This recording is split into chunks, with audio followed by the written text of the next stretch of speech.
What's going on, ladies and gentlemen? It's your guys, Nick Frazier, Marcus Fitzpatrick. We back around the water cooler on this Friday afternoon. It's Friday. Yes, sir, man. Ladies and gentlemen, man, let's go ahead. We're talking about it tonight, man. What Auburn players can Auburn not afford to lose this coming up season in 2025, man? Ladies and gentlemen, we getting ready to get to it. Y'all know what's coming up next. Water Cooler Talk Podcast. Eugene Asante. Bring us in, my guy. Boys and girls of all ages, you're tuned into the Water Cooler Talk Podcast, the biggest podcast in the world. Yeah. You are now tuned in to Water Cooler Talks, covering everything you love about college football, especially everything going down in the SEC Conference. So, if you love college football, you need to lock in. And now, your hosts, Nick Frazier and Marcus Fitzpatrick.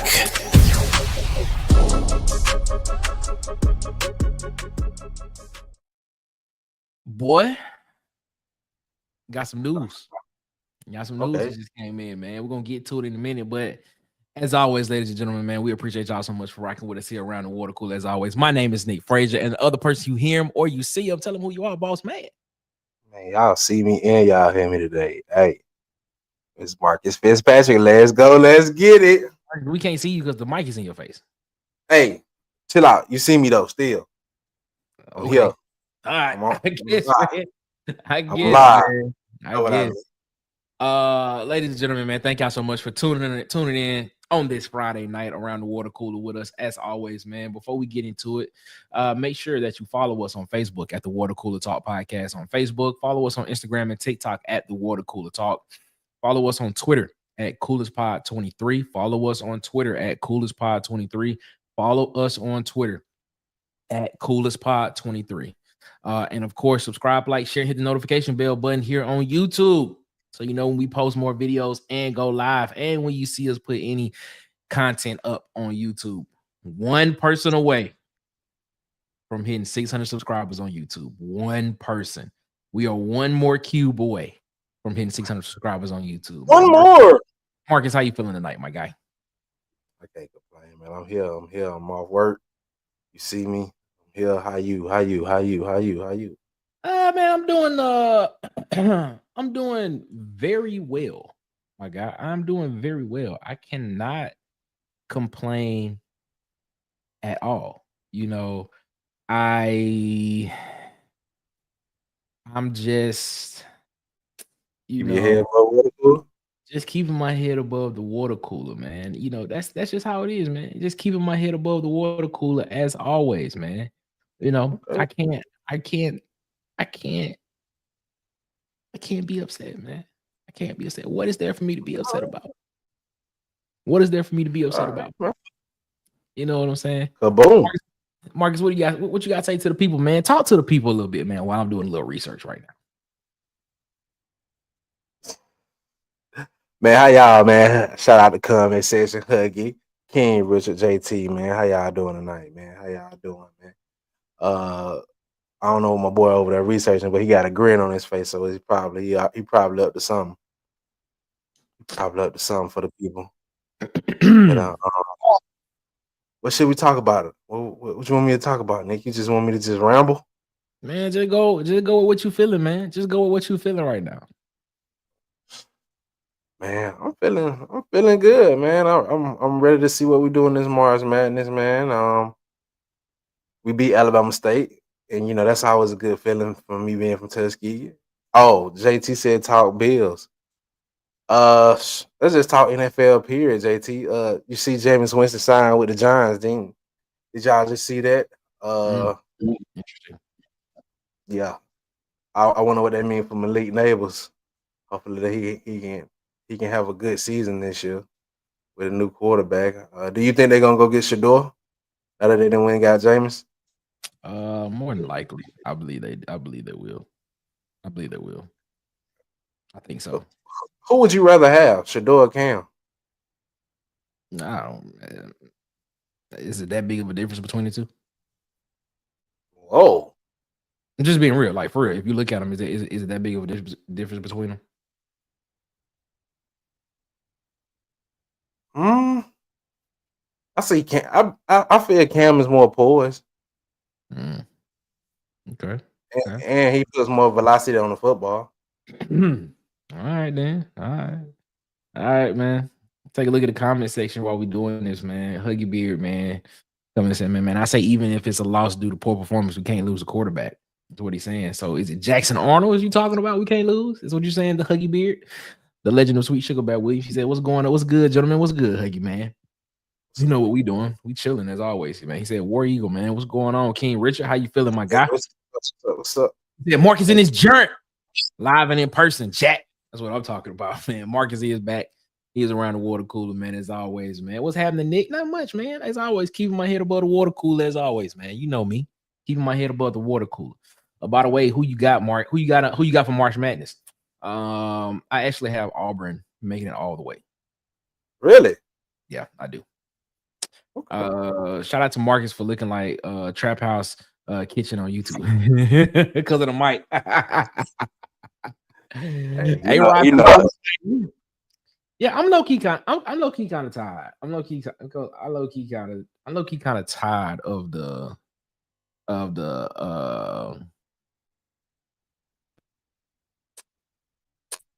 this A-Rod situation.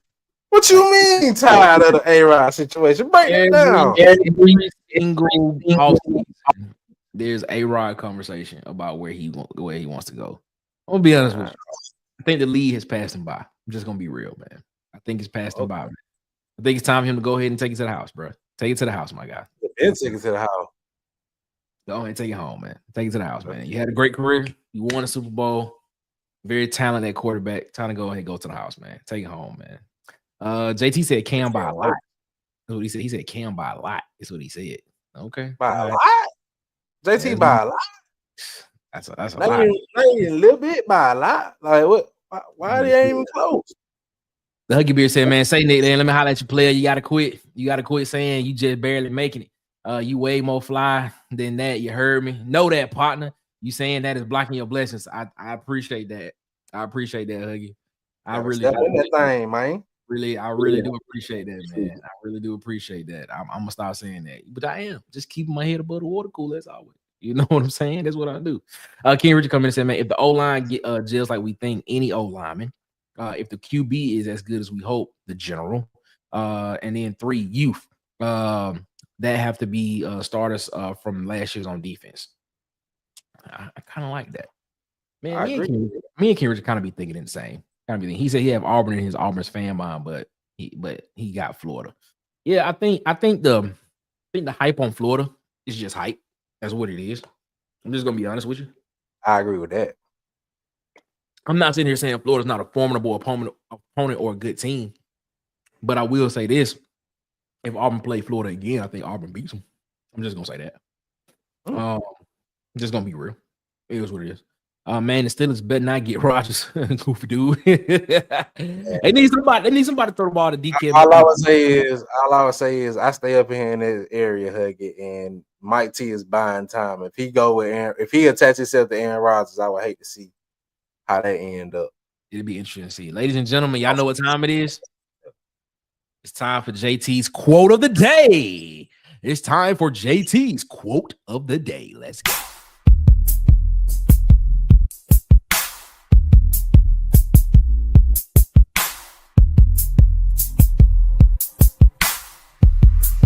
Yeah.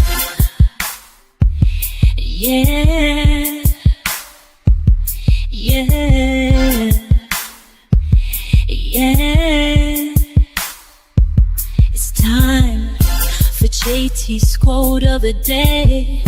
The quote of the day from JT. JT has the quote of the day for you and me. What is the quote? We want the quote. We need to know the quote. So what is the quote? It's a quote. It's time for JT's quote of the day. So JT, what is the quote today? Your mic on mute. There you go. JT, what is the quote today, JT? JT says, a knight in shining armor is all it may take to turn a battle around. Ryan Rapinoe. In this case, the night is Deuce night. And the battle in this case is Auburn's football program, meaning Deuce night might be all it needs, all it takes for Auburn to become a dynasty, meaning Auburn can't lose them. You agree with that, Marcus?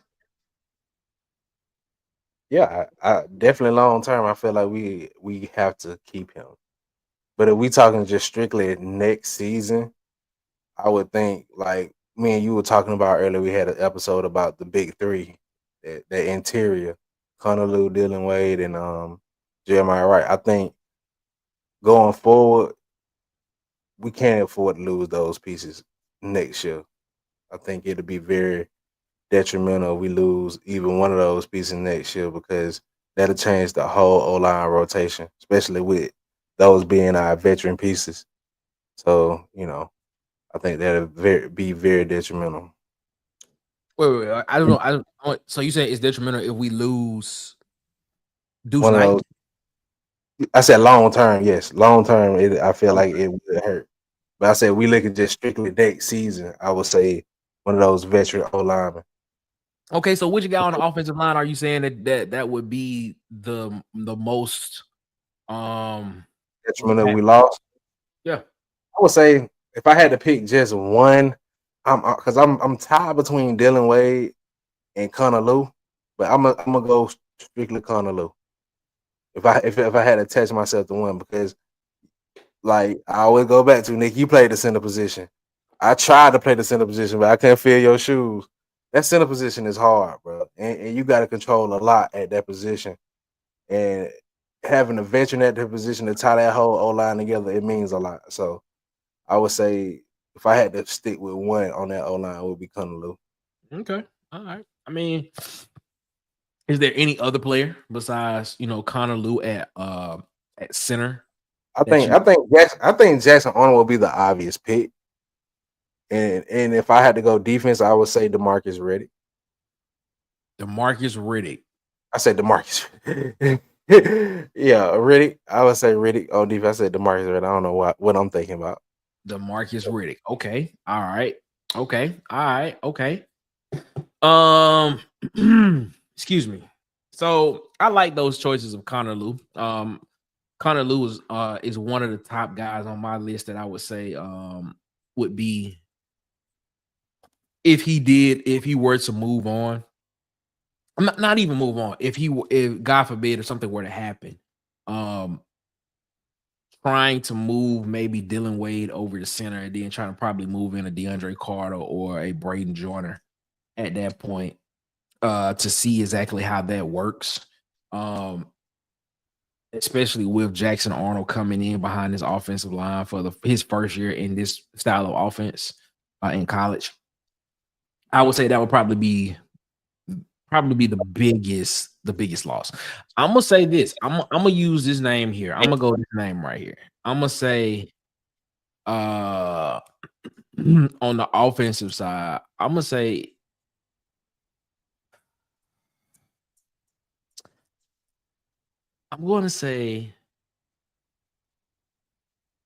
man. Okay. I want to say this name, but it has me rethinking now because I started thinking of something in my head as soon as I was about to say it. I'm gonna say Ashton Daniels, bro. I'm gonna say Ashton Daniels. The backup? Yeah, I'm gonna say Ashton Daniels. Why the backup?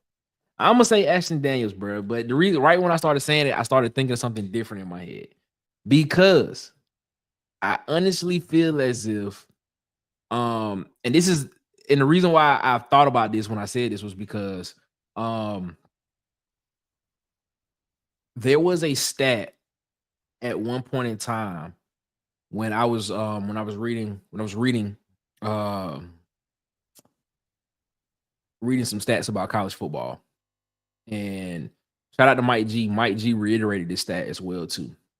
He said that at least in the SEC, I think he said over half of the teams in the SEC had to use a second quarterback at some point in time during the season. True. So, and I thought about that, and I said, okay, we're putting all of this expectation on Jackson Arnold because I know I put a lot of expectations on Jackson Arnold. I've said a lot of things Rightfully so. About Jackson Arnold. Okay. Let's look at this in a view of what if Jackson Arnold does not come in and perform at the level that we think he will. I think that Hugh Freeze will attach himself too much to pull out pause in time. But I think don't you think Deuce Knight would be a better second option than Ashton Daniels? No, not this year. This is the thing. I mean, I know everybody's excited about Deuce. Please believe I'm excited about Deuce Knight as well too. Don't get it twisted. I am, but Deuce Knight.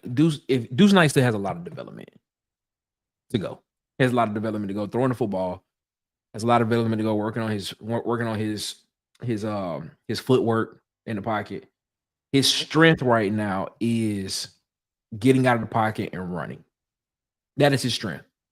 And I feel as if he were to get in this offense and he were to play in this offense right now, he would rely on that a lot and he would end up getting hurt.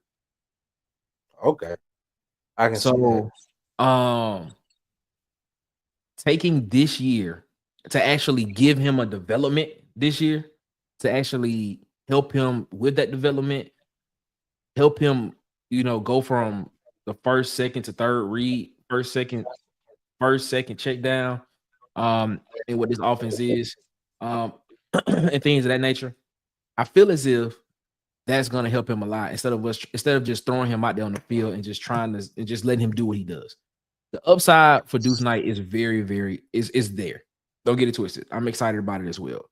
But there are some things that he needs to work on that I feel like if we put him out there this year, a lot of people, the criticism that's going to come to him because of the expectation that's set on him is going to be ridiculous. So thinking through that lens, what if the Jackson Arnold we saw at Oklahoma last year is the Jackson Arnold? Jackson Arnold who he is. I think we're going to tap ourselves to him to the point that it's going to cost Hugh Freeze his job. Okay. Let's say Hugh Freeze has learned from that, and Hugh Freeze says, all right, I went down this road before with the previous quarterback that was here. And let's just say he says, all right, I'm giving this thing to Ashton Daniels. Let's see what Ashton Daniels can do. If Ashton Daniels isn't there, or if Ashton Daniels gets hurt at some point in time, it could be a freak injury, or something like that. Now he's not there because you got to understand Ashton Daniels has 2 years of starting experience in college football, in major college football as well. At Stanford. So having a guy that has had reps, having a guy that has seen a lot of football with 2 years of starting, even though the last season for him wasn't a winning season, this past season, but still having those reps in an offense, seeing what a defense can look like and things, stuff like that. I think having a very quality style backup is going to be very interesting for this offense and for this team going forward. Just based off of that stat that I read that said that half of all SEC teams went to another quarterback last year and the year before that. So, I mean, we talk about the obvious things. We talk about Jackson Arnold. We can talk about Cam Coleman and Eric Singleton. But I think we have a lot of receivers on the offensive side that can actually get the ball and do something with it. The depth at receiver is crazy. Yeah. The depth at receiver is ridiculous.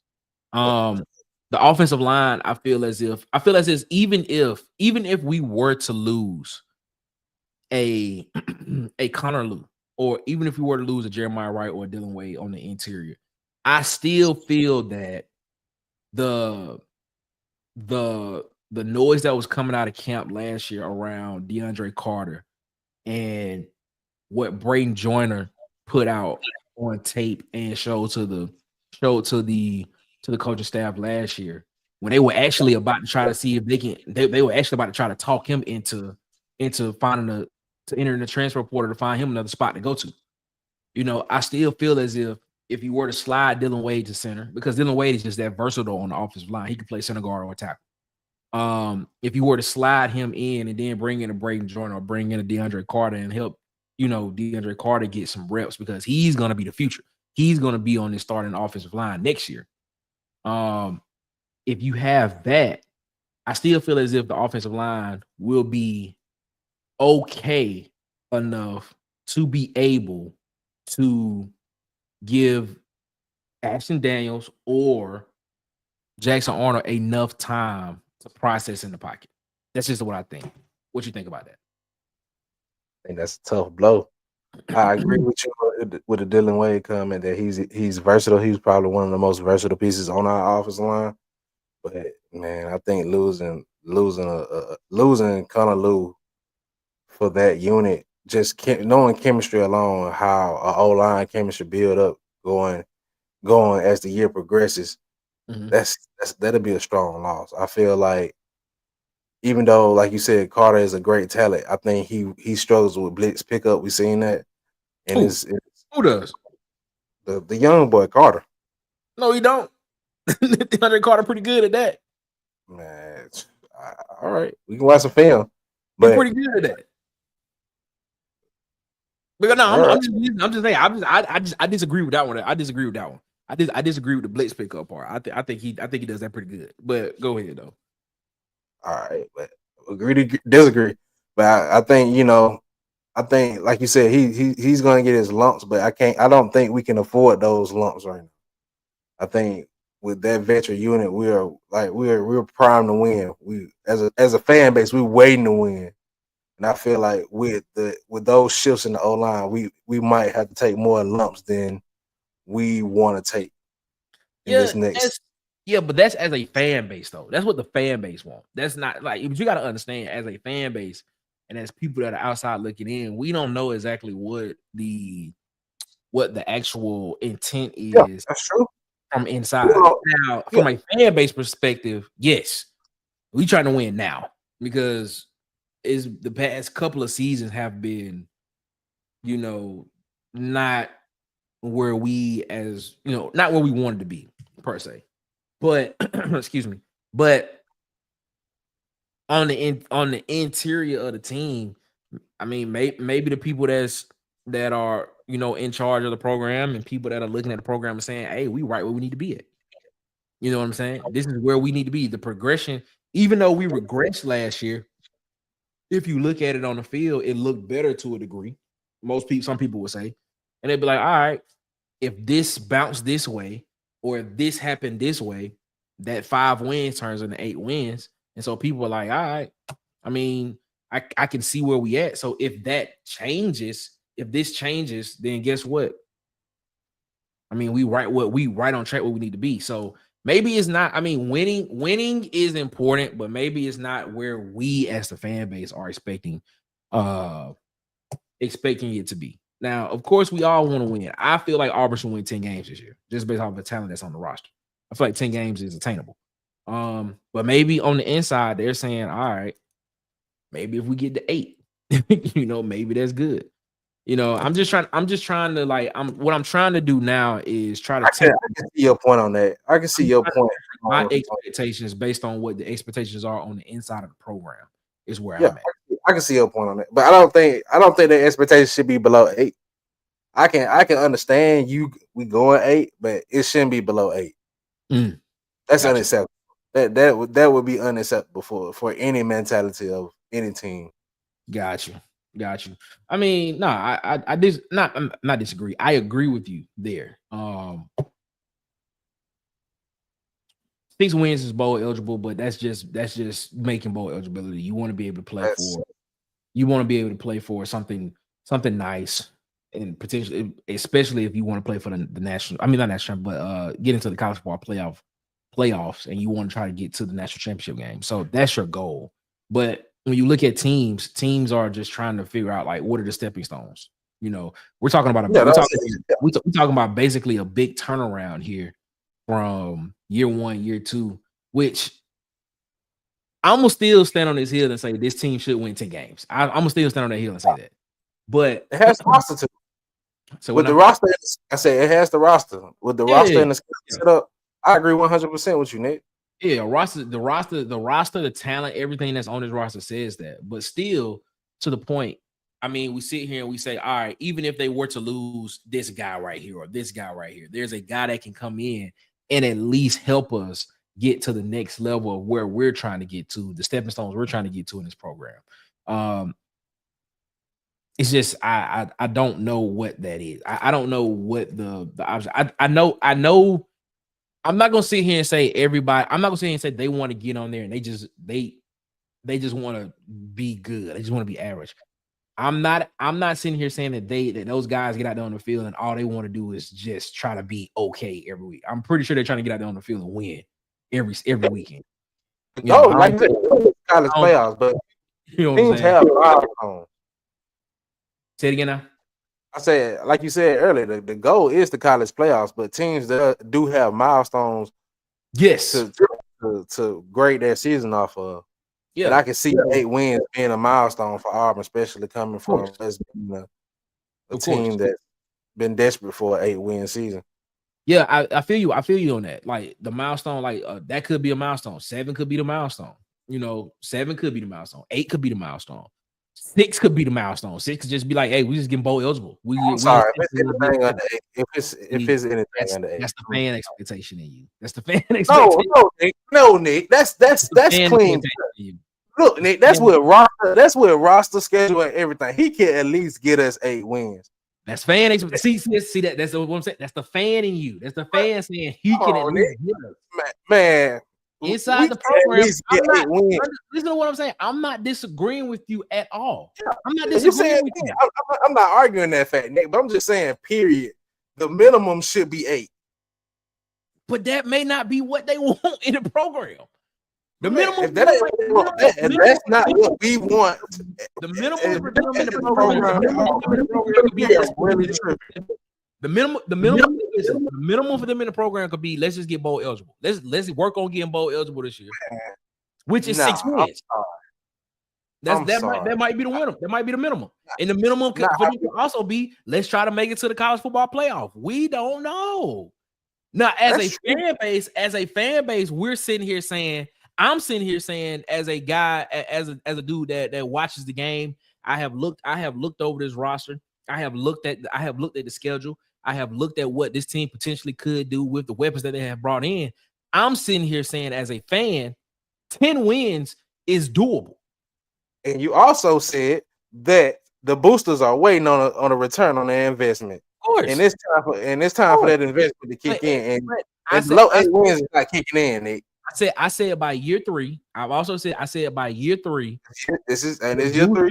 The boosters were gonna probably be saying, like, all right, what is the plan moving forward? You've had 3 years to figure out, to get the roster how you want it, to get the pieces in that you want. So now you're at year 3. So now what is the next step to get us into the point where we're perennially in the conversation? So this year, that's 8 wins. This year's year 3. Okay.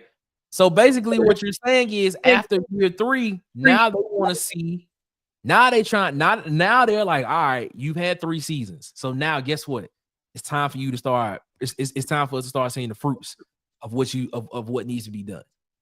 So in this third season could be the season. Like, all right, let's just try to win 6-7 games. Let's just try to win 6-7 games. That could be it. I feel you. It really could be it. That's a very low bar.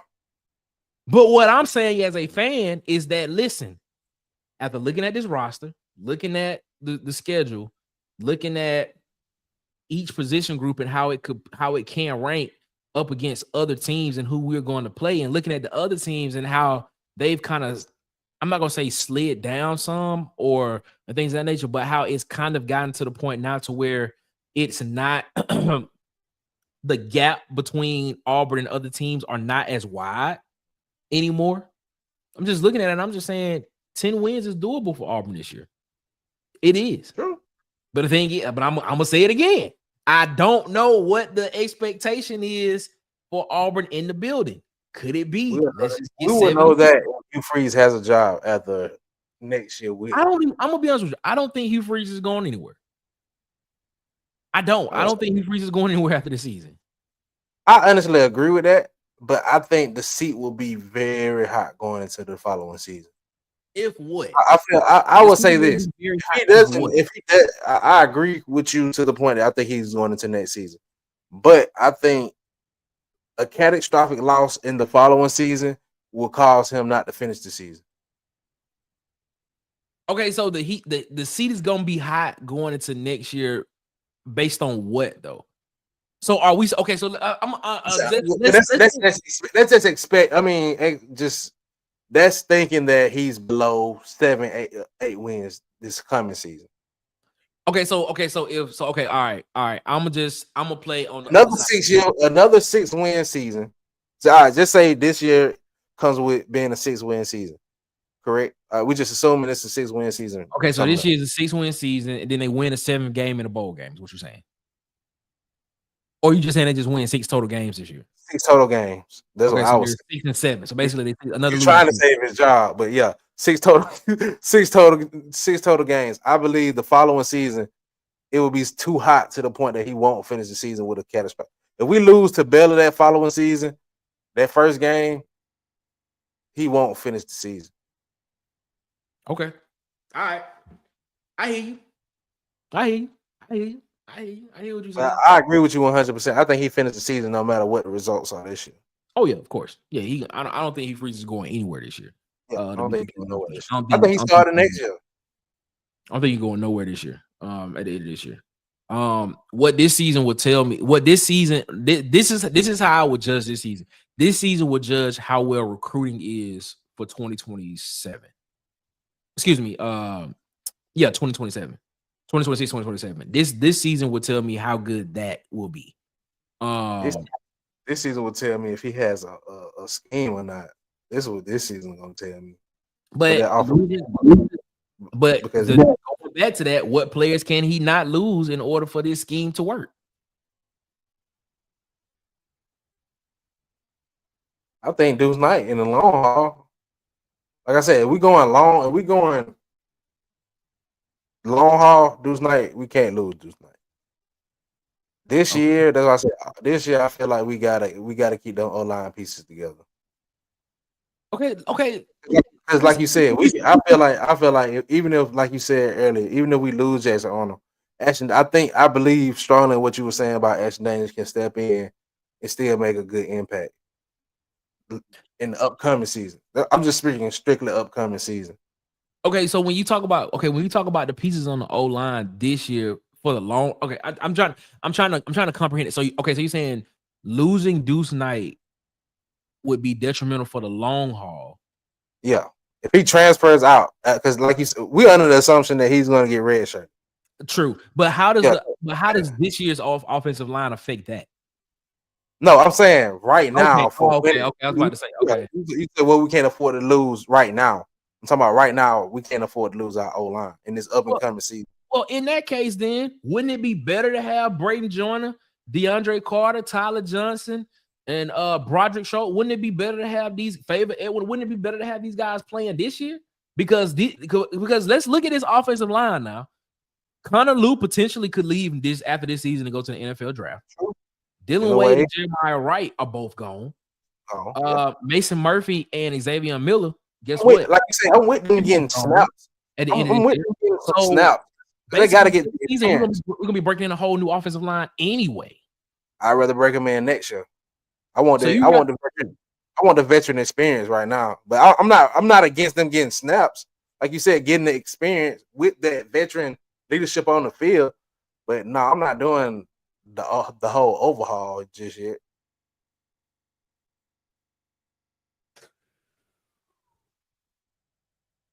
Because like you said, we leave our O-line how it is right now. We got one of the best O-lines in the SEC. Yeah, I agree. I'm with you there. I think we definitely got one of the best O-lines in the SEC, potentially the country. I say that. I think Auburn is up there. Got it. I ain't trying to change those pieces out until we got to, Nick. But that's the thing, though. If you say if we looking at Deuce Knight, right? I mean, because everybody is on the Deuce. We on the Deuce train. You know what I'm saying? If we looking at Deuce Knight, all right, and we look at the skill set of Deuce Knight, right? We know that his strength, Deuce Knight's strength is running, scrambling right now. He has a very strong arm, a very live arm. Speed is not that great in the pocket. He doesn't set his feet well, and things stuff like that. He kind of throws off his back foot a lot. You know what I'm saying? So sometimes the ball kind of sails a little bit. So working on that. Wouldn't we want a veteran offensive line or an offensive line that has some type of experience in front of him when he gets out there on the field? Because let's be real now. Let's be real. Let's look at this. Next year, Jackson Arnold can leave. If Jackson Arnold has a really big year this year, he can leave. And so guess what? Next year, it's gonna be Deuce time. And then we're gonna be putting Deuce Knight in behind the offensive line that's young, just like him, that doesn't have many reps. And you saying that makes the point of him winning this year more important, because the following year, yeah, that's what I'm saying. Deuce Knight winning the job this year more important? No. I'm talking about Hugh Freeze winning this year. Period. Winning more than 8 games this year is very important, because next year we might have to go back. Explain it to me. Yeah, I'm gonna explain it. Because next year, we like what you saying about Deuce Knight and this young offensive line, we might end up having to go through a lot of learning pains again the following year. With this veteran team, you might need to take advantage, like you said, with this roster. Because next year, with a young offensive line, a young quarterback, like you said, the milestone probably could be just 7 to 8 wins this following year. When you got a roster like we got now, that's a 10-win roster, easy. Like you were saying. But next year, with the youth of our offense, we might have to take a step back just so Deuce Knight can get acclimated to playing college football. Then the year after that, we take off. There's something called the transfer portal. Well, you can go get a bunch of veteran offensive linemen. I feel you on that, but I feel like Deuce Knight can get us to the promised land, bro. I feel like a nice championship in the future. Okay, I feel you, man. Huggy Beard said, man, bro, AR way high on my list of faces. I don't like the Hugh Freeze. You talking about Aaron Rodgers? Please believe that, Jack. You heard me. What up, man? That's my guy, the Huggy Beard himself. JT said, man, that's true, because you see an average QB behind a horrible O line. Chill out, man. Chill out. King Richard, man, said, man, I think if you really look at Florida, Florida got hot at the right time, and usually that's a team that wins it all. But we're them Eagle. Let's go. Yeah, that's true. But yeah, man, Florida did get hot at the right time too, and they got a lot of their pieces back too, so that's gonna be interesting as well, man. JT, what up, man? Huggy, what's up, man? He just need to mess with Nick. That's I knew that. I guess he was talking about the Ashton Daniel when I said Ashton Daniel. Yeah, when you said Ashton Daniel. Yeah, I think that's what he was talking about. Let's see. You see, Jared Curtis went down to a 4-star.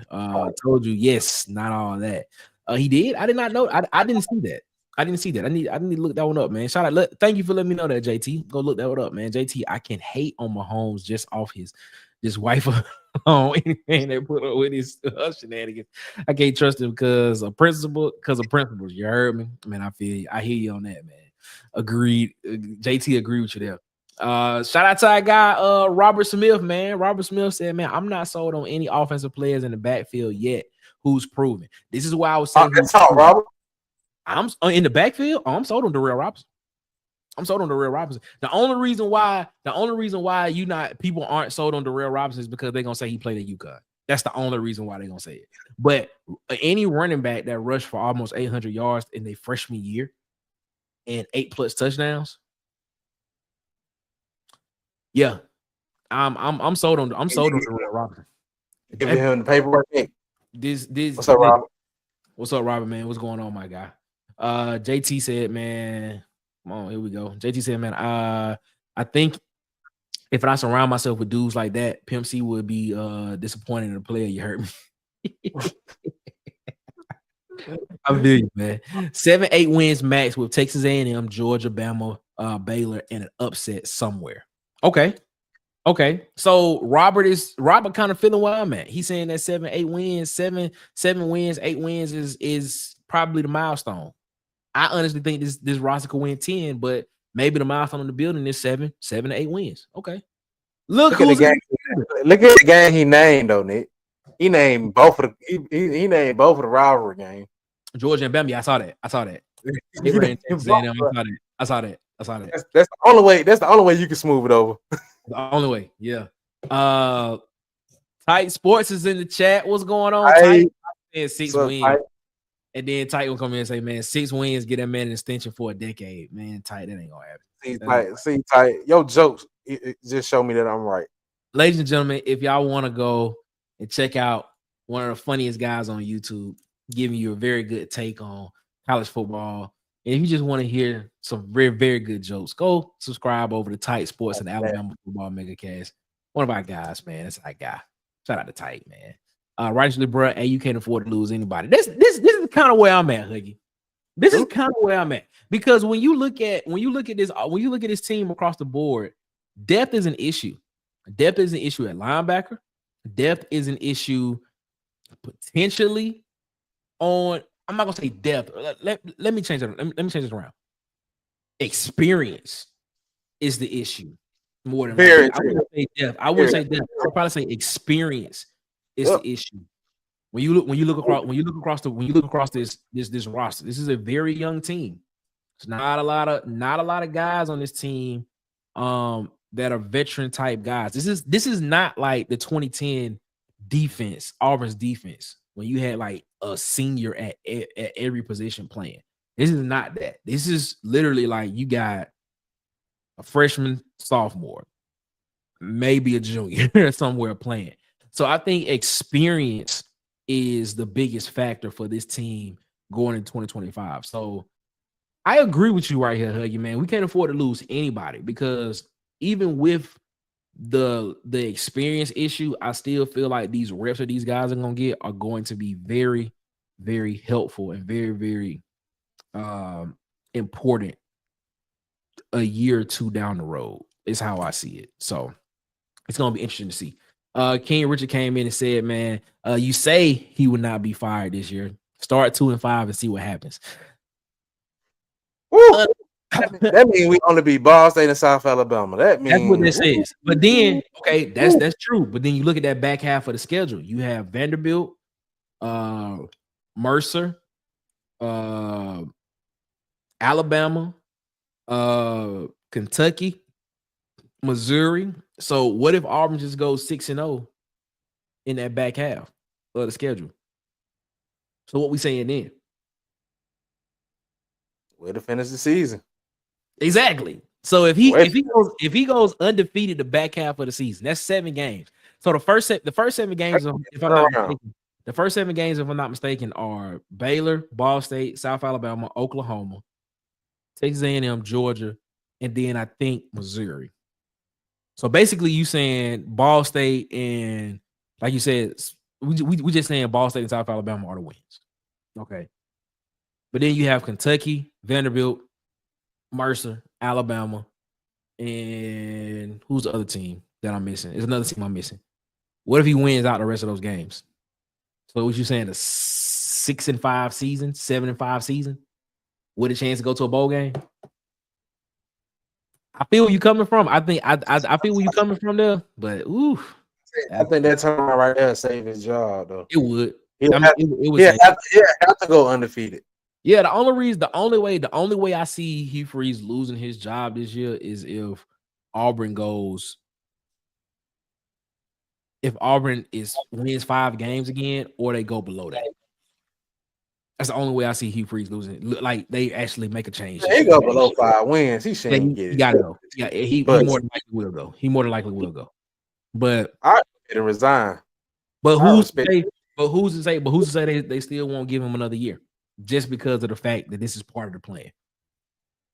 Who's to say that? That would let me know that, like you said, we don't know their minds. We don't know the agreement and the mindset of what they have set up with Hugh Freeze. If AU is not contending to make the playoffs, we will lose a ton of talent next year. These kids are not going to wait on the maybes of next year. And that is another point there as well too. The the narrative of we're almost there. We just need a little bit more time. That narrative right there getting played out. I agree with you there. It's getting to the point to where people are like, okay, all right. All right, now what's up? Like, hey, all right, bro. we had that all right now stage. That's what we like. You know when people say all right now, that mean hey, you got one more time. Like, all right now. All right now. You know what I'm saying? Like, what's up? Please, all right now. You know, so I mean, the thing is, okay. I'm gonna say that all season. Hey, every pro game reaction, all right now. You better come with it. That's what they at. You know, fans are at the all right now. We didn't heard this before. You know, what's up? But you know, I mean, like I said, man, we don't know. We don't know what the internal talks are. And that's why I'm just trying to be a little. I'm trying to give a little grace, but on the other side, I'm also like, all right now. You know, hey, we need to have a segment after when he do his little post game press conference and he says some crap. All right now. Ooh. You know, he keep an eye now moment. Oh man. Let's see what's saying. Say y'all, my 8-year-old want to say hi. What's up? What's going on? What's up? What's up, little Huggy? The little legend of Sugar Bear Williams. What's going on, man? How you feeling, man? Little Huggy. What's going on? You trying to get on and say hi, or you just want to say hello? Oh, there it is. What's happening, y'all? What's going on, man? What's going on? What's up? Not reading your comment. What comment? You know what, JT? I did put it up there, and I did kind of what I kind of did. I said an average QB with a trash O-line equals the Chiefs. I did kind of put it up there and did not even say it because I was talking about something and I just hit the next one. My bad. That was I honestly was thinking and looking at the next thing. That is kind of funny. All right, man. So we both kind of settled on the offensive line, but I also threw in that Ashton Daniels tonight of a guy that I think that Auburn can't afford to lose, because I look at it from the fact of the matter is, what if Jackson Arnold is who he was last year? What if that was Jackson Arnold? That will be coming to Auburn. What if it was? I don't think it will be. But you know, you have to look at everything from a 360-degree view. What if that does happen? And what if Ashton Daniels does need to step in and be the guy? But go ahead. Is expectation still 10 wins with Ashton Daniels? I think Ashton Daniels could get you. Here's what I think. I think Ashton Daniels could get you to the point to where he can get you eligible. I think he could definitely get you 6-7 wins. So Ashton Daniels has to step in. You giving us what, 7, 8, or 6? It depends on where it depends on where it is in the season. You know what I'm saying? Like if we so say for instance, if we Oklahoma game, if Ashton Daniels has to step in the Oklahoma game, I think if Ashton stepping in the Oklahoma game, and let's just say Auburn beat Baylor, South Alabama, and Ball State. So that's 3 wins. So now all you have to do to get bowl eligible is win 3 games. Do I think Ashton Daniels can get Auburn 3 games? Yeah, I think he can. I think he could definitely get you Mercer. I think he could get you Kentucky, and I feel like he can get you Vanderbilt on the road. I feel like that's possible. So that 3 right there will get you bowl eligible. So no Georgia, no big time rivalry, no Georgia, no Bama. I think the experience that Ashton Daniels brings, and I'm gonna throw this in there. I think the intellect of Ashton Daniels, because he did go to Stanford. I think that will make the game interesting and exciting against Georgia at home. Would I in that game give Auburn the edge? I still got to see Georgia's defense, man. I'm gonna just be real with you, man. I'm not too sold on Georgia's defense, bro. I'm gonna be real with you, man. Georgia got some issues. I'm not gonna say issues, but Georgia got some. They have some things on the defensive side of the ball that kind of. I agree with you, but we know anybody that defense is Kirby. Yeah, I mean, that's Kirby. I mean, you got KJ Bolden coming back. You'll have, they'll have CJ Allen back. They'll have Raylan Wilson back as well on the defensive side of the ball. But I don't see who's gonna be that dominant defensive lineman for Georgia's front four this coming year. I don't know who that is. I don't know, and I'm looking over the roster, and I haven't heard anybody really talk about anybody for real, as who could be that next guy. I'm pretty sure there's a guy there, but they just haven't said anything about him yet. So it'll be interesting to see what happens. Please don't let them have a defense by committee, because then it's gonna really be horrible. I hate when they do that. So it's gonna be interesting to see what happens there. But definitely KJ Bolden is gonna be back. Raylan Wilson is gonna be back. CJ Allen, he's gonna be back. So it's gonna be interesting to see what they do there, man. So I'm looking at that Georgia game, and right now I actually think I would give Auburn the edge in that game, because even with Georgia coming up, even with a Peyton Thorne, and then with what we consider to be at that time what was a less talented, less than talented wide receiving core, but you had a little bit more experience on the defensive side of the ball. Even when they came to Georgia a couple of years back, Auburn was really just a Brock Bowers drive away from winning that game. Like, Auburn scored with them. The scheme in that game was there. So I'm interested to see what could happen with that game. Like, I'm interested to see what happens in that game. I think I give Auburn the edge in that game. I think I can give Auburn the edge in that game right now. I think I will, because Georgia will be breaking in Gunnar Stockton at quarterback. Nate Frazier is gonna be their running back. Zachariah Branch, transfer from USC, is gonna be one of their wide receivers. And Noah Thompson, he's gonna be the other guy, probably the 6'6" guy. That's probably gonna be the 6'3", 6'4", 6'5" guy that's gonna be the receiver that they're gonna probably more likely be going to a lot. They also got Dylan. What's his last name? It's not Dylan. It's Dylan. What's that dude's name? I can't think of his last name right now, but he'll be returning as well on the offensive side for Georgia. So right now, if I'm looking at this Georgia game, I'm probably gonna give Auburn the edge in that game right now. Just looking at it. Ken Rich comes in and said, "Man, when does Hugh Freeze's no buyout? When does Hugh Freeze's no buyout contract is over? I think that's after this season. Yeah, I think after this season, there's no buyout after this season. They both of them lady killers. You heard me. My oldest calls himself Player G. I then Player. Did he pop his collar with it? Does he pop his collar? I know he do. He hug his son, bro. He got to. You know what I'm saying? He hug his son. And now, because y'all said it, Lil Huggy. Lil Huggy, man. Lil Huggy, man. That Lil Huggy, man. What I'm talking about, man.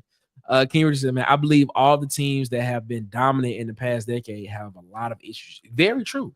Georgia is one of them. I think Texas is probably, and I know, like, we do talk. I like looking at other SEC schools because, well, hell, Auburn got to play them. But also, I like to see what the league is potentially going to look like, and I like to stack it up against other conferences as well. I think Texas is probably going to be the strongest team in the conference this year, based off of the fact Texas defense is still going to be dominant. The offensive line for Texas is something that's going to have to be looked at. They have some playmakers on the edge. They're just not Isaiah Bond and Matthew Golden type guys yet. So they're not household names per se. The question is Arch Manning gonna live up to the hype? That's gonna be the question. Like, is he gonna be what everybody thinks he's gonna be? I'm gonna tell you a team. I got LSU behind them. Yeah, LSU is behind him. I think LSU with Jack Pyburn, Patrick Payton, and with Harold Perkins Jr. coming back off his injury from last year, I think having those three in the front seven on the defensive side of the ball is going to be very instrumental for LSU's defense. I don't think there's going to be a problem with LSU's offense. Nick Anderson is coming from Oklahoma. He's going to be at a wide receiver position over there as well.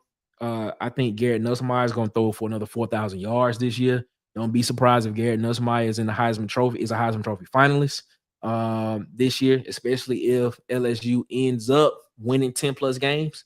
Josh Thompson, who was interested in coming to Auburn, He's on the offensive line there. That's probably their biggest flaw is probably the offensive line at LSU. I got LSU up there. And I'm gonna say this one. I'm gonna say this one too, man. I'm gonna say this one. I'm gonna say this too, man. I'm gonna tell you. Watch out for Texas A&M, bro. Watch out for Texas A&M, man. I'm telling you. You've been saying that. Yeah, you've been saying that. Telling y'all, man. Watch out for Texas A&M. Marcel Reed. Watch out for Texas A&M, bro. Watch out for them. That's gonna be interesting. Missouri does not have that much of a fall off. Is it Kevin Crawford Jr. is the guy that transferred from Mississippi State. He's at Missouri now with Bo Pribula, who's gonna be the quarterback at Missouri. The defense is not that far off in Missouri because they got what's old buddy name?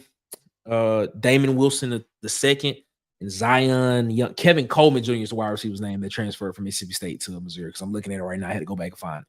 But Zion Young and Damon Wilson the second, those two defensive ends at Missouri, is going to be a problem, bro. They're gonna be a problem. And I'm gonna say this as well too, bro. Oklahoma is gonna be gonna be a problem as well, bro. I think they're finding themselves. Oklahoma gonna be a problem, bro. I think they really like John Mateer. Like Oklahoma really likes John Mateer.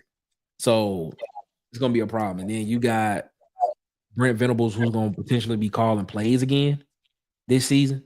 And then Marvin Jones Jr. and Mason Thompson, both of the defensive ends, are gonna be back. Like they got Javante Barnes is back at running back. What's your guy? Deion Burks, Jaden Gibson, Giovanni Gibson at wide receiver.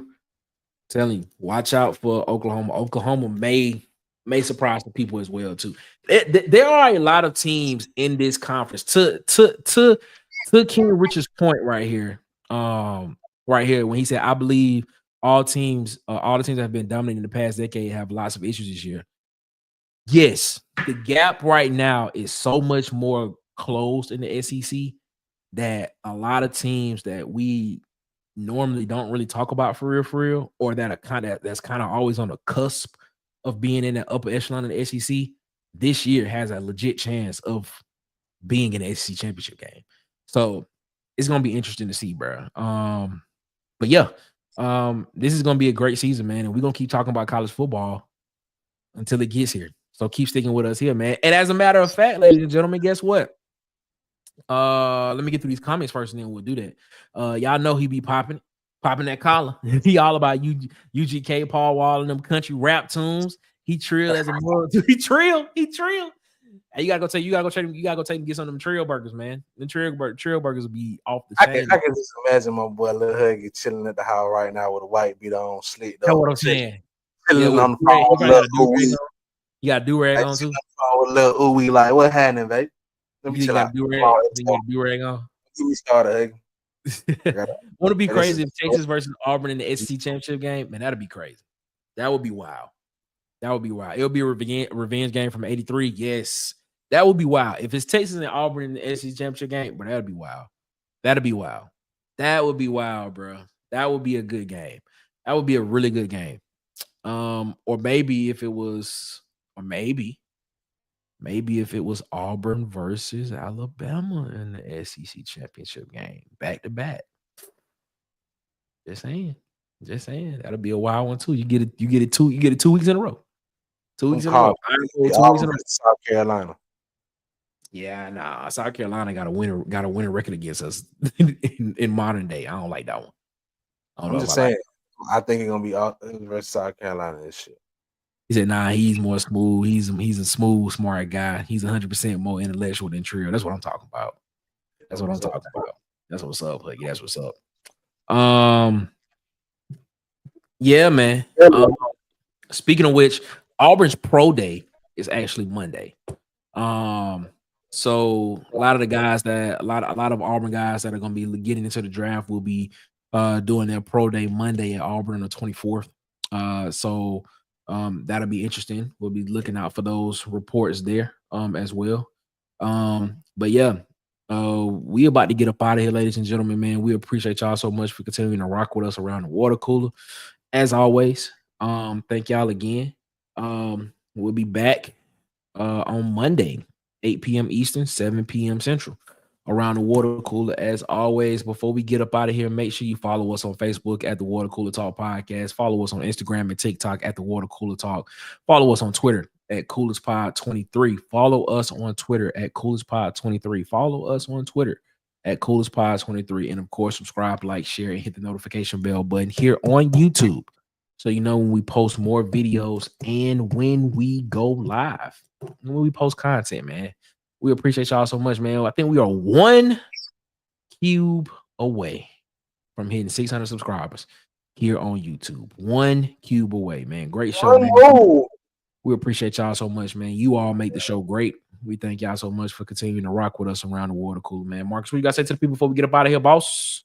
Man, y'all have a safe, blessed weekend, man. If y'all gonna turn up safely. We'll see y'all Monday. Yes. We'll be back Monday, 8 p.m. Eastern, 7 p.m. Central, around the water cooler, man. And until then, as always, ladies and gentlemen, you all have a good one. Better yet, y'all have a great one. As always, make sure you give the man upstairs above his, give him his praise, give him the glory. And until next week, ladies and gentlemen, one love. And guess what, ladies and gentlemen? Hold up, we got some that came in. Gonna be honest, I don't know if Bama wins more than 9 this year. Ooh, okay. All right. I stand with you on that, King Richard. Yeah. I stand with you on that, King Richard. I don't think so either. Man, that's tough. That's tough, man. We $5.99. We one away, ladies and gentlemen. One more cube away from hitting 600 subscribers, man. Help us get there, man. Help us get there. Share the content. We'll get one more, man. We appreciate y'all. We can get more than one. We appreciate that, man. Yes, man. The Huggy Beard, the legend of Sweet Sugarbat Williams. I got Huggy, man. Make sure y'all have a great weekend, man. Make sure y'all be safe out here in these streets. And as always, until next week at 8 p.m. Eastern, 7 p.m. Central, we'll be back around the water cooler. Until then, ladies and gentlemen, one love. And guess what? We out this month. And until next week. Eugene Asante. Boys and girls of all ages, you're tuned into the Water Cooler Talk Podcast, the biggest podcast in the world. Yeah. Thanks for checking out this episode of Water Cooler Talks with your hosts, Nick Frazier and Marcus Fitzpatrick. Make sure you like and subscribe on your favorite podcast platform so that you never miss an episode.